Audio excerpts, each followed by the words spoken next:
Olá, olha, aquela venda do Waze para o Google em 2013, mais de US$ 1 bilhão, né? Foi algo que, nossa, marcou mesmo. Com certeza. E o Uri Leviny, que estava por trás do Waze e outras startups, escreveu um livro sobre isso. O Wozniak, da Apple, disse que pode virar tipo uma bíblia para os empreendedores. Exato.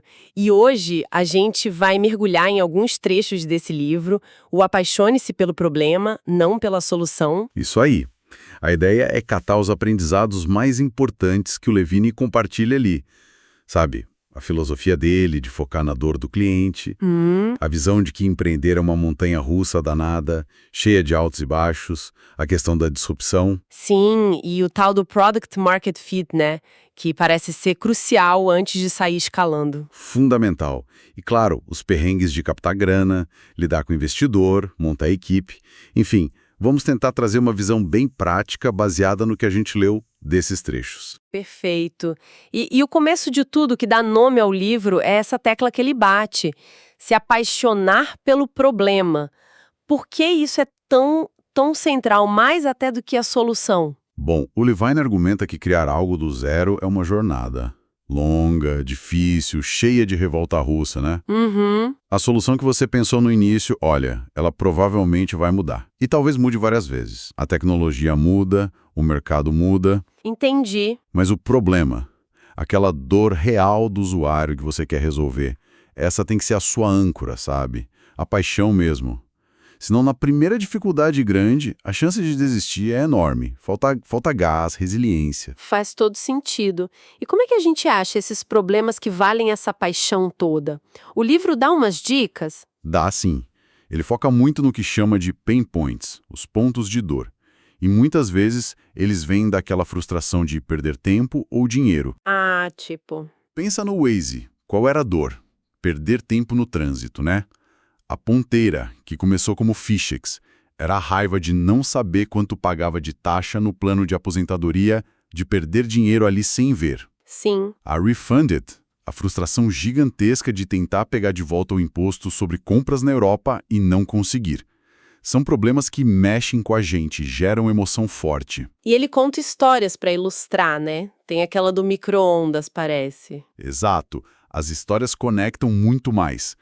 A do micro-ondas era para mostrar a frustração com aqueles créditos de loja que nunca serviam para nada útil, que era o problema que a Zik queria resolver. Entendi. Contar a experiência real, sabe? Sua ou de alguém próximo.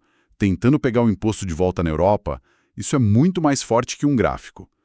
Mas olha, ele faz um alerta importante aí. Qual? O perigo da amostra de um. Amostra de um. O que é isso? É você achar que a sua experiência, a sua frustração é a de todo mundo. Por mais que seja real para você, talvez outros não vejam como um problema tão grande ou vejam de outro jeito. É fundamental sair da nossa bolha, sabe? Ir lá, conversar, entender a perspectiva de vários usuários para ter certeza que o problema é relevante e grande o suficiente. Entendido. Validou o problema, aí sim começa a pensar na solução. E pelo jeito o livro tira um pouco aquele glamour do empreendedorismo, né? Fala bastante de fracasso. Totalmente. O Levine é muito direto nisso. Empreender é uma sequência de erro e acerto, de fracasso e aprendizado. Ele até cita outros, tipo Ben Horowitz, Einstein. Se você está fazendo algo novo de verdade, você vai errar. Na visão dele, quem tem medo de fracassar já começou perdendo. A mentalidade não é evitar o erro a todo custo, mas sim fracassar rápido. Fracassar rápido. O que isso quer dizer na prática? Quer dizer, acelerar o aprendizado. Lança logo uma primeira versão, mesmo que não esteja perfeita. Ele chama de bom o bastante. Não precisa esperar o perfeito. Aham. Pega feedback real de quem está usando, ajusta, lança de novo rápido. O Waze mesmo, ele conta, levou 2 anos para ficar bom o bastante lá em Israel. E só chegou lá por causa de um monte de ajustes baseados no que a comunidade falava. Esse feedback é ouro puro. Isso me lembrou uma coisa que li, que até os fracassos, tipo, sei lá, ser processado por causa de uma patente ou o sistema cair porque tem gente demais usando, podem ser sinais de que você tá no caminho certo, tá incomodando, né? Exatamente, são as dores do crescimento. Indicam que você está saindo da irrelevância, está gerando impacto. Claro que tem que resolver, né? Mas é um bom sinal. E essa jornada toda de aprender, errar, ajustar, muitas vezes leva a tal da disrupção de mercado. O livro fala bastante disso. Sim, e a visão dele sobre disrupção parece que vai além da tecnologia em si, né? Não é só ter um aplicativo novo. Correto. Para ele, disrupção, no fundo, é mudança de comportamento do consumidor, é mudar o equilíbrio do mercado. A tecnologia, muitas vezes, é o que viabiliza, o catalisador, mas não é a essência. Entendi. O Waze, por exemplo, não inventou o GPS, mas mudou o comportamento das pessoas ao usar os dados da comunidade em tempo real para achar a melhor rota. Isso tornou aqueles mapas estáticos da TomTom, da Nokia na época, obsoletos para muita gente. E por que as empresas grandes, as que já estão estabelecidas, têm tanta dificuldade para lidar com isso? Ou até para inovar por conta própria? O livro aponta algumas razões. Primeiro, o DNA da empresa grande costuma ser avesso a risco. Falta gente lá dentro com mentalidade de criador de problema, sabe? De questionar o status quo. Tem o ego da organização também. E aqueles dilemas de gestão. Vou otimizar o que já tenho ou arriscar no novo? Ele até joga uma pergunta que todo CEO deveria se fazer. O que vai tornar minha empresa irrelevante daqui a 5 anos? Provavelmente, ele diz, a resposta já está sendo cozinhada numa garagem por alguma startup. É uma provocação e tanto. Mas ele também diz que a disrupção geralmente aumenta o mercado, né? Não só rouba a fatia. Sim, essa é uma perspectiva interessante. Muitas vezes a nova solução atrai gente que não usava o serviço antigo, ou faz quem já usava usar mais. O bolo todo cresce. Aquele medo inicial de canibalizar o próprio negócio pode ser menor do que a oportunidade de expandir o mercado como um todo. Ok, então, a gente tem a paixão pelo problema, aceitar o fracasso como parte do jogo, buscar a disrupção. Como organizar essa bagunça toda? O livro fala de estratégia, de fases. Fala aí muito. O Levine defende muito trabalhar em fases. Focar no que ele chama de coisa mais importante, AMT. Most Important Thing, de cada vez. Certo. Ele critica essa ânsia de querer resolver tudo de uma vez lá no comecinho. O problema, a solução perfeita, o mercado, o modelo de negócio, como vai vender, calma. Tem que priorizar. E qual seria a prioridade número 1, a fase mais crítica de todas? Sem dúvida nenhuma, é alcançar o Product Market Fit, o PMF. Traduzindo, é o encaixe perfeito entre o seu produto e o mercado. Antes de pensar em escalar venda, gastar rios de dinheiro em marketing, expandir para outros países, você precisa ter certeza absoluta que criou algo que entrega valor de verdade, valor real e mensurável, para um grupo de gente que importa. E como a gente mede esse valor real? Não é só quantos downloads teve, imagino. De jeito nenhum. Download, cadastro, isso pode ser métrica de vaidade, né? A métrica que realmente importa para o PMF é a retenção. Os usuários voltam, eles usam o produto de novo e de novo. Ele até cita um app, o Bump, que viralizou na época, todo mundo baixou, mas ninguém usava de novo. Não tinha retenção, as pessoas usavam uma vez e, esqueciam. Sem retenção, não tem negócio que pare em pé. O foco é criar valor que dure. Entendi.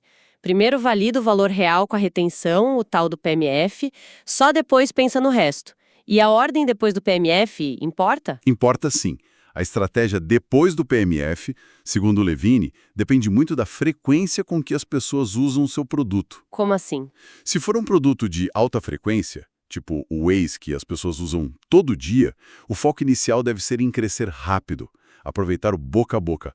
O modelo de negócio pode vir um pouco depois. Certo. Agora, se for baixa frequência, sei lá, um app para reservar o hotel de esqui, que a pessoa usa uma vez por ano, aí o foco tem que ser primeiro no modelo de negócio, para gerar receita logo, porque essa receita vai ter que pagar pela aquisição de cada novo usuário, que tende a ser mais cara nesse caso. Entendi a lógica. E sempre a simplicidade é chave. Quanto menos barreiras para o usuário, melhor. Falando em coisas difíceis, uma fase que tira o sono de muito empreendedor é captar dinheiro, né? Buscar investimento. O livro descreve isso como uma montanha-russa no escuro.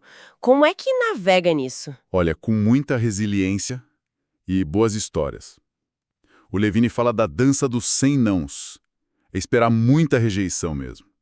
A chave, segundo ele, é conseguir conectar emocionalmente com o investidor logo nos primeiros segundos da conversa. Aquelas histórias autênticas, sabe? sobre a frustração que deu origem à ideia. Isso funciona muito melhor do que um monte de slide com um gráfico nesse primeiro momento. Tem que gerar empatia, mostrar a dor real. E além da história, o que mais é importante nessa relação com o investidor? Tem algum sinal para ficar atento para saber se o interesse é real? Tem sim, ele menciona os KIIs, Key Interest Indicators, indicadores-chave de interesse. Tipo, o investidor está falando sobre o seu negócio, fazendo pergunta estratégica, pensando junto. Ele pergunta se tem outros investidores olhando, pede para ver o cap table, a estrutura de sócios, te dá uns toques para melhorar a apresentação, e isso sim indica interesse de verdade. É diferente daquelas frases genéricas tipo, ah, interessante, ou uns blefes para te pressionar. E quando finalmente chega a proposta, o term sheet? Alguma dica crucial ali? Cláusulas que são super importantes. Tipo o quê?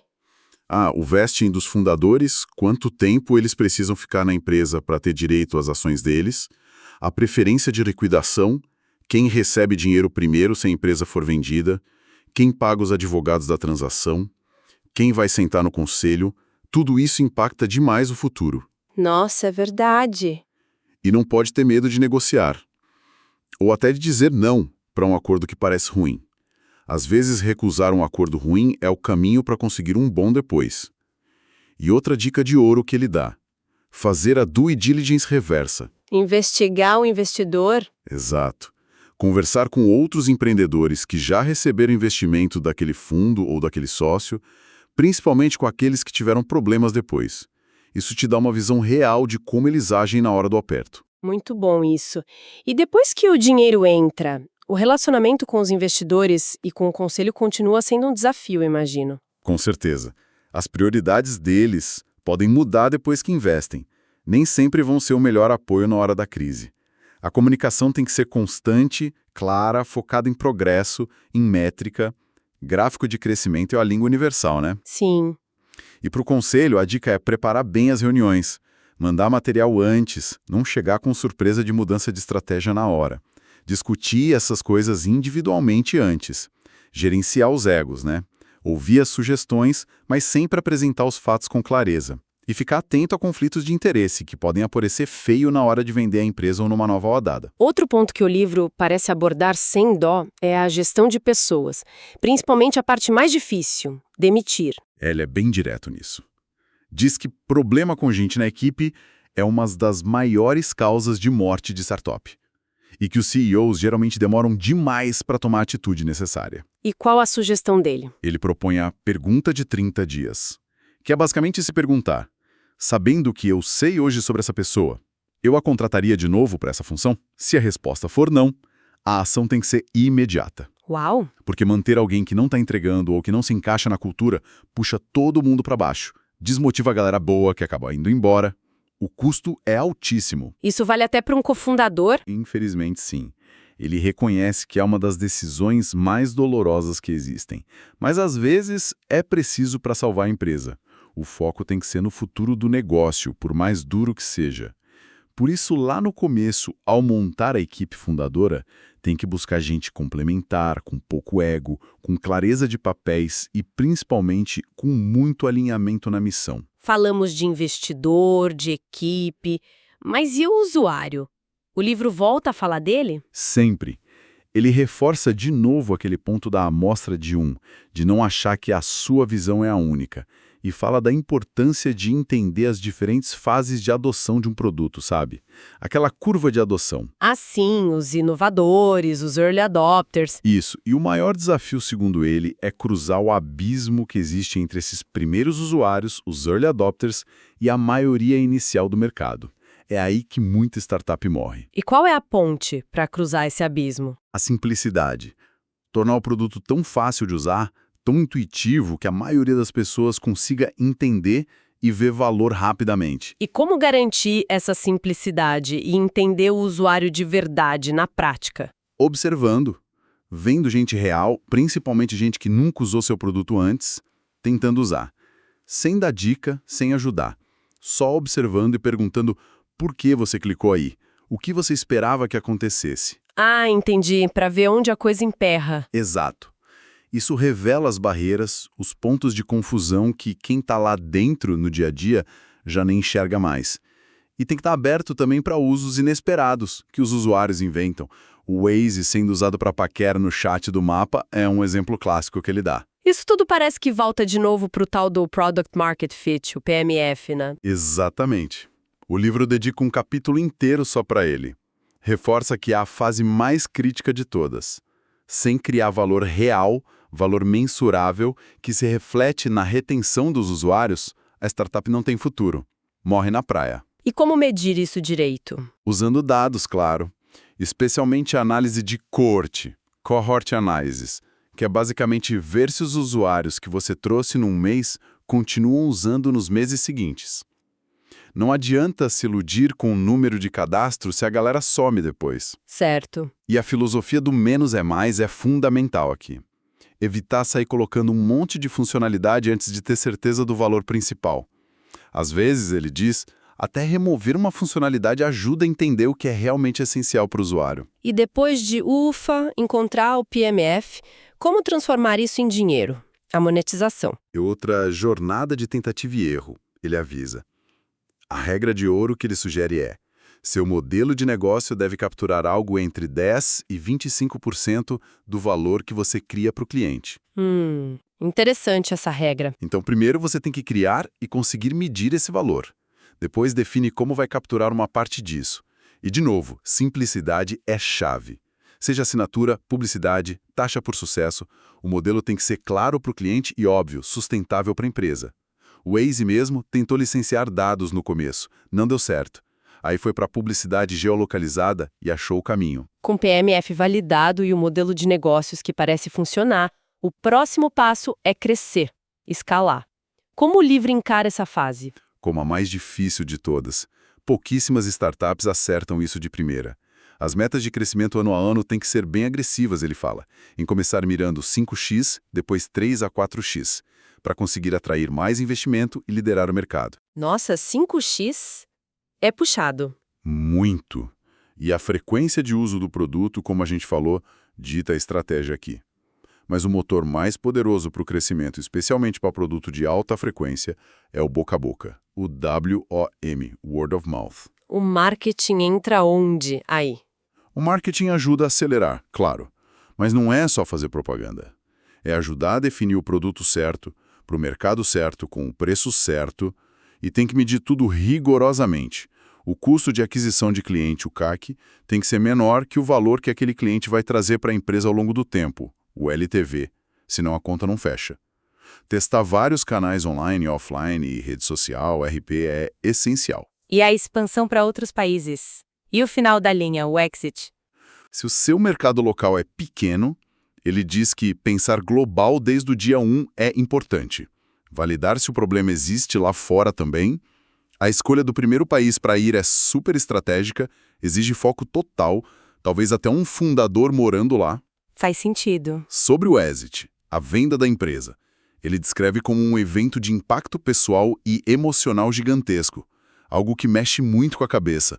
Ele aconselha muito buscar mentoria com quem já passou por isso. Imagino. Na hora de negociar a venda, ele diz que a ordem de prioridade do fundador tem que ser, primeiro, ele e a família. Segundo, a equipe e os colaboradores. Terceiro, os investidores. Interessante essa ordem. E é crucial entender bem os detalhes do acordo. É dinheiro ou ações? Tem earn-out, aquelas metas pós-venda, que geralmente são ruins para o vendedor. Quem paga o quê? E planejar muito bem a integração depois da venda, porque tudo muda. Chefe, cultura, objetivos. Que jornada completa mesmo. Recapitulando então, a essência do que o Levine traz nesses trechos parece ser essa. Essa obsessão pelo problema real do usuário. Exato. Abraçar os fracassos como aprendizado rápido, focar sem dó no PMF antes de querer escalar. Isso. Entender o usuário muito além da nossa própria visão, ter disciplina para trabalhar em fases, gerenciar as relações complexas com investidor e equipe e encarar o crescimento e o exit como maratonas bem duras. Perfeito. E o mais legal é ver como essas lições que nasceram ali no mundo das startups de tecnologia valem para tanta coisa, né? Qualquer projeto que queira inovar de verdade, que precise resolver um problema cabeludo, vai precisar dessa mistura de paixão, resiliência, foco, estratégia e empatia com quem está na ponta. Sem dúvida. Para a gente fechar e deixar uma reflexão, inspirado no livro, o Levine fala tanto em se apaixonar pelo problema.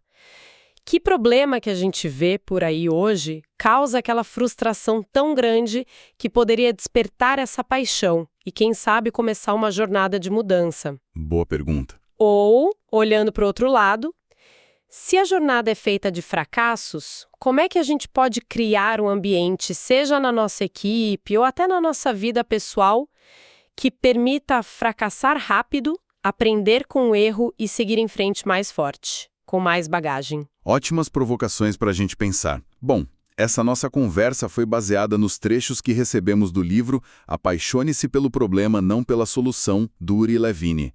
Para quem curtiu e quer se aprofundar mais nessas ideias e nas histórias que ele conta, vale muito a pena ir atrás do livro completo.